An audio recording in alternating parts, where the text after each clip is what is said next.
बघा, या लेक्चरला आपण स्टार्ट करणार आहे आपलं डिझाईन ऑफ लिव्हर. या चॅप्टरमध्ये आपण आतापर्यंत क्वार्टर जॉईंट शिकलो, नकल जॉईंट शिकलो, त्यानंतर टर्न बकल झालं. आता फोर्थ पार्ट जो आपण डिझाईन करायला शिकणार आहे तो म्हणजे लिव्हर काय राहतं. लिव्हर आपल्या डेली लाईफमध्ये तुम्ही प्रत्येक ठिकाणी बघितलेले. रिक्षा चालू करायला ते पहिले एक हे बघा, एक दांडा राहायचा, तो रिक्षा ड्रायव्हर त्याला एकदम जोरात खेचलं की रिक्षा चालू व्हायची.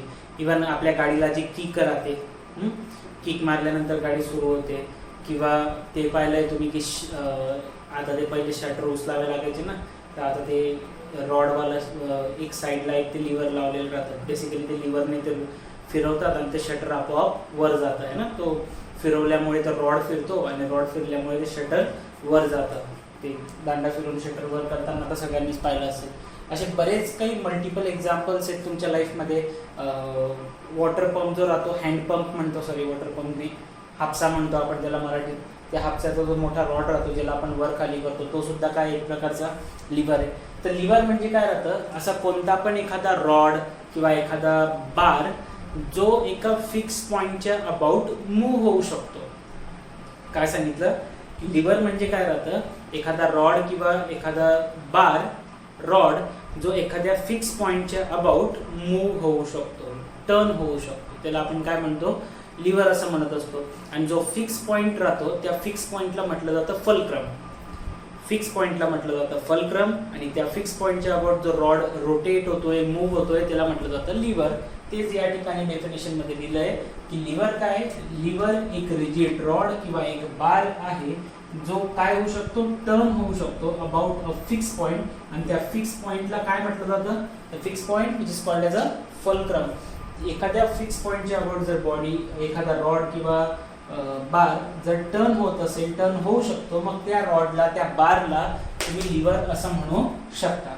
लिव्हरचं काम काय, लिव्हरचं काम राहतं की जास्त वजनला किंवा जास्त लोडला कमी एफर्ट लावून उचलून घेणे.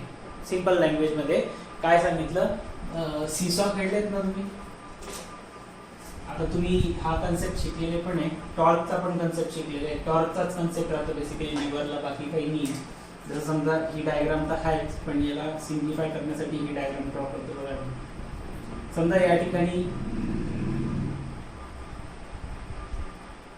इथं काहीतरी वजन ठेवलेलं आहे.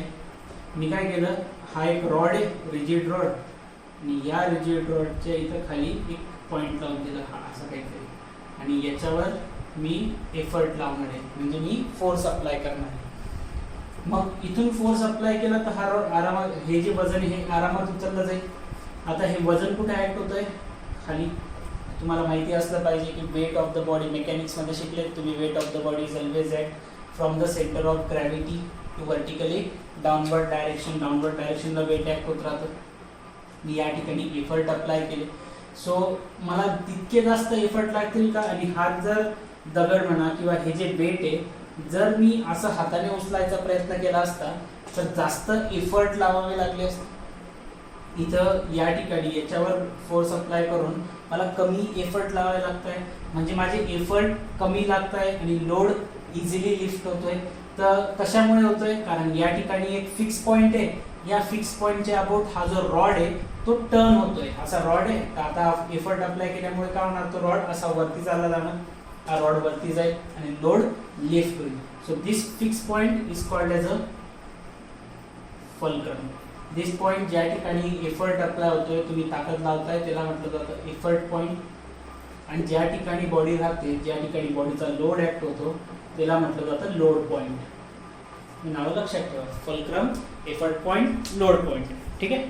तर the ratio of the load lifted to the effort applied, किती लोड लिफ्ट केला त्यासाठी किती एफर्ट लावावा लागला, या दोघांचा जो रेशो राहतो ना, त्या रेशोला म्हटलं जातं मेकॅनिकल ॲडव्हान्टेज.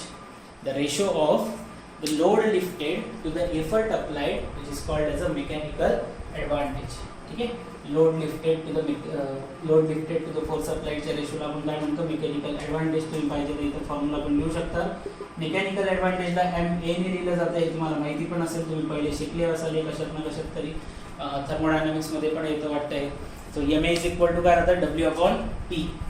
ठीक आहे. नाव बघा इथे डायग्राम पण ड्रॉ केलेली आपण. एक फिक्स पॉइंट आहे फल्क्रम, त्याला एफ ने दाखवलंय. ए एक पॉइंट होता ज्याच्यावर बॉडी आहे आणि त्या बॉडीचा काय ऍक्ट होतो, त्या पॉइंटवर लोड ऍक्ट होतोय. बी एक असा पॉइंट आहे ज्या ठिकाणी तुम्ही काय अप्लाय करताय, एफर्ट अप्लाय करताय. पी इन द सेन्स तुम्ही ताकद लावताय. डब्ल्यू इन द सेन्स बॉडीचा वेट आहे. वेट सुद्धा एक वेटलाच आपण काय म्हणतो असतो लोड. लोड म्हणजेच एक प्रकारचा फोर्स राहतो. एफर्ट म्हणजेच एक प्रकारचा फोर्स आहे. हा आपण लावलेला फोर्स आहे, हा बॉडीचा वेट आहे. तर जर फिक्स पॉइंटच्या अबाउट जर तो रॉड टर्न होतोय तर आपण या रॉडला काय म्हणणार आहे, लिव्हर असं म्हणणार आहे. सो या ठिकाणी बघा आता एफर्ट अप्लाय केल्यामुळे हा जो लोड आहे हा इझिली उचलला जाऊ शकतो.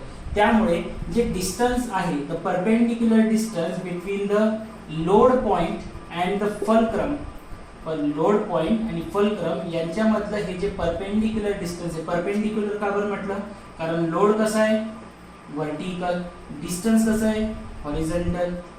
ठीक आहे. The perpendicular distance between the load point and the fulcrum is known as a load arm. ठीक आहे. त्या डिस्टन्सला काय म्हटलं जातं, लोड आर्म असं म्हटलं जातं. And the perpendicular distance between perpendicular distance between this effort point and this fulcrum is called as a effort arm. बघा, perpendicular distance between the effort point and the fulcrum ह्यामधल्या डिस्टन्सला, जे perpendicular distance आहे त्याला काय म्हटलं जातं, effort arm म्हटलं जातं. आणि ह्या डिस्टन्सला काय म्हटलं जातं, लोड आर्म. सिंपल गोष्ट आहे. एफर्ट पॉइंट आणि फल्क्रम मधल्या डिस्टन्सला म्हणणार आहे, एफर्ट पॉइंट आणि फल्क्रम मधल्या डिस्टन्सला म्हणणार आहे तुम्ही एफर्ट आर्म. लोड पॉइंट आणि फल्क्रम मधल्या डिस्टन्सला म्हणणार आहे लोड आर्म. ठीक आहे. आणि according to principle of movement काय सांगतो की जर बॉडी बॅलन्स असेल तर P इंटू L2 जेवढा काही मुवमेंट या ठिकाणी जनरेट झालेला आहे तेवढाच मुवमेंट या ठिकाणी पण जनरेट झालेला राहतो. म्हणजे W इंटू L1. मुवमेंट काय राहतो, फोर्स इंटू डिस्टन्स ना. मुवमेंट आठवतंय, मुवमेंटलाच तुम्ही टॉर्क पण म्हणता. मुवमेंट इज इक्वल टू काय राहतं, फोर्स इंटू परपेंडिक्युलर डिस्टन्स. तर फोर्स किती आहे, लेट्स से W, त्याचा परपेंडिक्युलर डिस्टन्स फल्क्रम पर्यंत किती आहे L1. या साइडला लोड किती आहे P, त्याचा परपेंडिक्युलर डिस्टन्स फल्क्रम पर्यंत किती आहे L2. So according to the principle of movement P into L2 equal to काय राहतं W इंटू L1. ते जिथं लिहिलंय P into L2 is equal to W into L1. So W upon P is equal to येऊन जातो तुमचा L2 upon L1. आणि W upon P म्हणजेच काय, तुमचं मेकॅनिकल ॲडव्हान्टेज.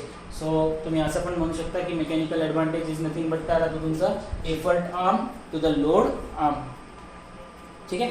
मग इथं बघा आता जर जास्त वजन तुम्हाला कमी ताकद लावून उचलायचं असेल तर याचा अर्थ काय की L2 ची व्हॅल्यू काय करावी लागेल, तुम्हाला वाढवावी लागेल. L2 ची व्हॅल्यू वाढवा जेणेकरून जास्त वजन कमी ताकद लावून उचललं जाईल. ठीक आहे. ओके. सो यानंतर आपण बघणार आहे टाइप्स ऑफ लिव्हर कोणकोणते राहतात. बघा टाइप्स ऑफ लिव्हरचे नावं पण अशीच आहे. First type of lever, second type of lever आणि थर्ड टाइप ऑफ लिव्हर. त्यांचं काही असं स्पेशल नाव नाही आहे. चेंजेस फार मायनर आहेत. फर्स्ट टाइप ऑफ लिव्हरमध्ये काय असणार आहे बघा, डेफिनेशन काय दिली आहे की in first type of lever the fulcrum is in between the load and the effort. Fulcrum point जो राहील तो लोड आणि एफर्टच्या मध्ये असणार आहे. म्हणजे या पर्टिक्युलर पॉइंटच्या रिस्पेक्टिव्ह हा फल्क्रम आपला मध्ये असेल, लोड एका साईडला आणि एफर्ट एका साईडला आपल्याला अप्लाय करायचा आहे. तर अशा टाईपचा जो लिव्हर राहील त्याला आपण फर्स्ट टाइप ऑफ लिव्हर म्हणतो, तो बेसिक लिव्हर राहणार आहे. सो इन दिस केस बघा आता इथं क्लिअरली तुम्हाला डायग्राम मध्ये दिसतंय. In this case the effort arm is more as compare to the load arm. L2 ची व्हॅल्यू L1 च्या कम्पॅरेटिव्हली जास्त राहते. आणि आपण आत्ताच पाहिलं की मेकॅनिकल ॲडव्हान्टेज म्हणजे काय होतं तुमचं L2 अपॉन L1. L2 ची व्हॅल्यू जास्त आहे, L1 ची व्हॅल्यू कमी आहे. याचा अर्थ हा जो रेशो आहे हा ग्रेटर दॅन 1 येत असतो. ठीक आहे. सो या केसमध्ये जो रेशो येईल तो ग्रेटर दॅन 1 येणार आहे. ठीक. चलो next second type of lever काय बघा. सेकंड टाइप ऑफ लिव्हर मध्ये जर तुम्ही पाहिलं तर एफर्ट आणि लोड च्या नंतर काय लागलेला आहे या ठिकाणी फल्क्रम, किंवा असं म्हणू शकता की फल्क्रम आणि एफर्टच्या मध्ये काय असतो तुमचा लोड असणार आहे. So here in second type of lever the load is in between the fulcrum and the effort. ठीक आहे. काय लिहिलंय in second type of lever load जो असणार आहे तो कुठे आहे, बिटवीन आहे, कोणामध्ये, एफर्ट आणि फल्क्रमच्या मध्ये. ठीक आहे. या ठिकाणी पण तुम्ही जर पाहिलं तर एफर्ट आर्मची व्हॅल्यू खूप जास्त आहे, लोड आर्मची व्हॅल्यू कमी आहे. याचा अर्थ मेकॅनिकल ॲडव्हान्टेजची व्हॅल्यू इथं पण जास्त राहील. ते पाहिलं असेल ना तुम्ही, एखादं जड दगड वगैरे जर सरकवायचा असेल बघा, समजा असं काहीतरी एखादा मोठा दगड आहे तर काय केलं जातं, त्याला काय धक्का मारत बसणार आहे का, नाही. त्याला काय करतात, तर जर तो उचलला जात नाहीये, पुश पण केला जात नाही तर काय करतात बघा, तुम्ही हे पाहिलं पण असेल, किंवा लाकूड वगैरे साठी पण करतात. खूप मोठा लाकूड वगैरे असेल, भलेही त्या लोकांना त्याच्या मागचं सायन्स नाही माहिती, पण ते लोक असं काहीतरी करतात की एक छोटा दगड घेतात, इथं एक रॉड लावतात इथं असा, जो या दगडच्या खाली टाकला जातो है ना, आणि इथं ते पुश करतात, इथं प्रेस करतात. प्रेस केल्यामुळे हा दगड उचलतो आणि चालला जातो. हे काय तुमचं वेट, हे काय तुमचं एफर्ट, आणि मध्ये काय फल्क्रम ना. जितका मोठा रॉड राहील तितकी आपल्याला ताकद कमी लावावी लागते. इथं थोडीशी ताकद लावली की हा वेट लगेच सरकून जाणार आहे. First type of lever. Second type of लिव्हरचं एक्झाम्पल तुम्ही ते आपली ही ट्रॅव्हलिंग बॅग राहते ना, ज्याला चाकं राहतात, त्याचं पण एक्झाम्पल घेऊ शकतात. जसं आता तुमच्याकडून बॅग उचलली जात नाहीये म्हणून काय करताय तुम्ही, समजा हे काय तुमचे 2 चाकं आहेत, सो या ठिकाणी ही बॅग आहे, तर लोड कुठं असणार आहे, मध्ये. हा एक फिक्स पॉइंट आहे ज्याच्या अबाउट ती बॅग वर खाली होऊ शकते. जे चाकं आहेत त्याच्या अबाउट ते वर खाली, ती बॅग वर खाली होऊ शकते. सो हा काय झाला तुमचा एक फल्क्रम, इथं वेट, आणि इथून तुम्ही थोडंसं लिफ्ट करतात त्याला. सो इथं लावलेला तुमचा हा फोर्स, एक टाइपचा सेकंड टाइप ऑफ लिव्हर येते पण. ठीक आहे.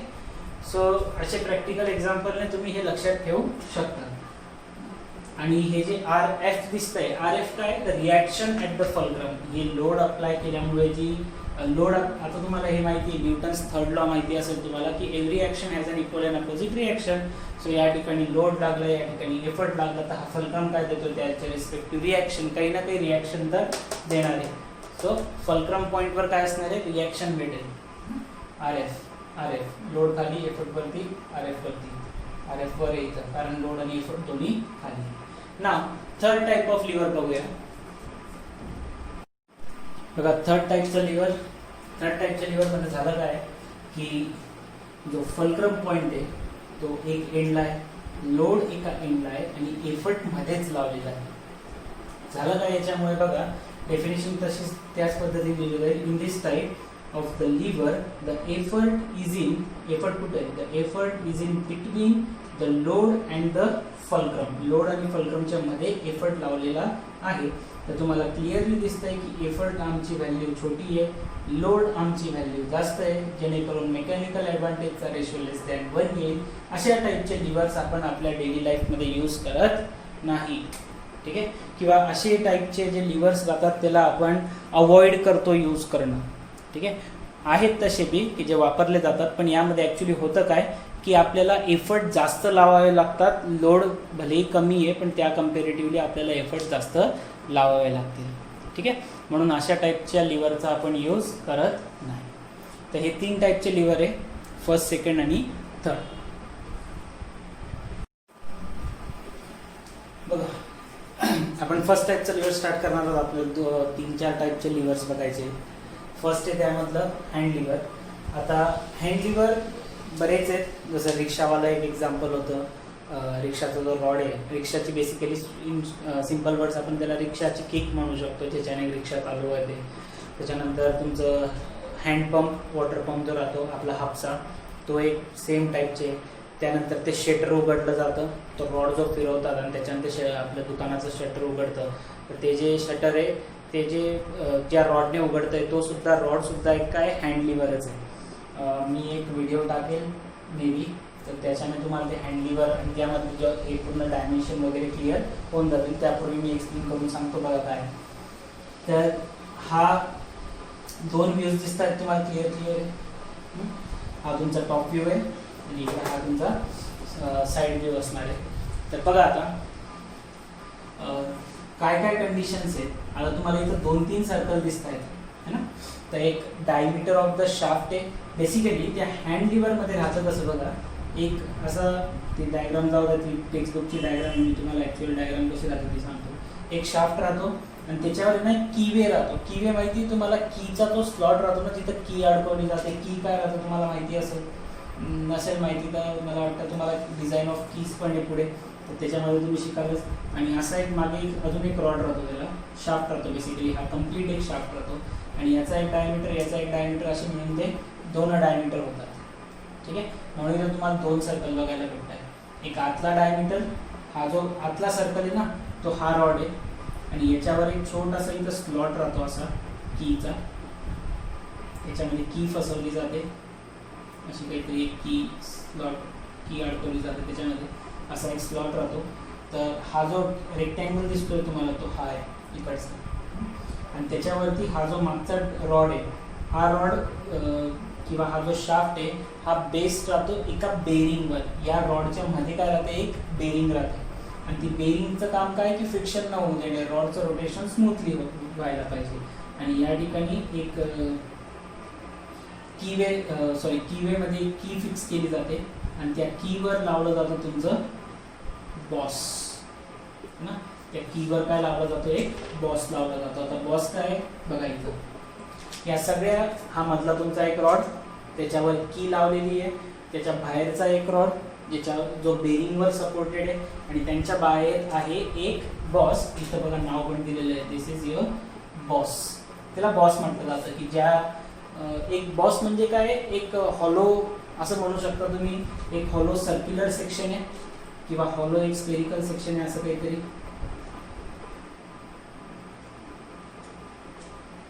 असं काहीतरी एक सेक्शन राहतं ते. मी तो डायग्राम, तो व्हिडिओ टाकेलच मी, एक यूट्यूबला व्हिडिओ सापडला आहे मला, त्याच्यामुळे ते एकदम क्लिअर होईल तुम्हाला. बॉस म्हणजे काय राहतं, एक हॉलो सेक्शन राहतं, त्याच्यामध्ये हा रॉड, एक छोटा रॉड ज्याच्यावर की आहे, एक बाहेरचा रॉड ज्याच्यावर जो बेरिंगवर सपोर्टेड आहे, ते दोन्ही शाफ्ट जे राहतं ते पूर्ण एक शाफ्ट, हा पूर्ण एक कम्प्लीट शाफ्ट येतो. तो शाफ्ट या बॉसमध्ये अडकवला जातो, आणि ह्या बॉसला कनेक्टेड राहतो एक हँडल. इकडं तुमचा एक बॉस आहे, ठीक आहे, या बॉसला कनेक्टेड राहतं असं एक हँडल, आणि या बॉसच्या मध्ये काय असणार आहे, एक शाफ्ट असणार आहे. ठीक, आणि या हँडलने त्या शाफ्टला काय केलं जातं, फिरवलं जात असतं. ठीक, चला. मग या ठिकाणी नॉमनक्लेचर दिलंय मी, कोणाला काय म्हटलं जातं की त्या हँडलवर जे फोर्स आपण अप्लाय करणार आहे त्या फोर्सला आपण कशाने डिनोट करू, पी ने डिनोट करणार आहे. ठीक आहे, एल काय असणार आहे, त्या हँडलची लेंथ. सिग्मा टी स्ट्रेस राहील, tensile stress. Tau shear stress.